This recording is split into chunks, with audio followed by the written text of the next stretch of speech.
সব সময় আল্লাহর কাছে এই দোয়াটা যেন আমরা করি, আল্লাহ কিয়ামতের দিন তুমি আমার হিসাব নিও না, আল্লাহ তুমি আমার বিচার বসিও না, আল্লাহ তুমি দয়া করে আমারে মাফ করে দিও।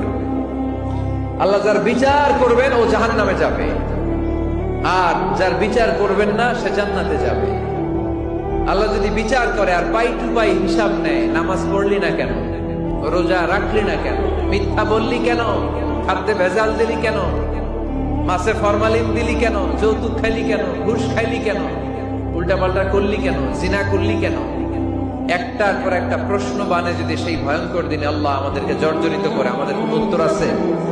সেদিন আমাদের বাঁচার কোন উপায় আছে? তাই আমরা সবাই আল্লাহর কাছে দোয়া করবো, আল্লাহ কোনো বিচার টিচার মানি না, কোনো বিচার করতে পারবো না, দয়া করবা।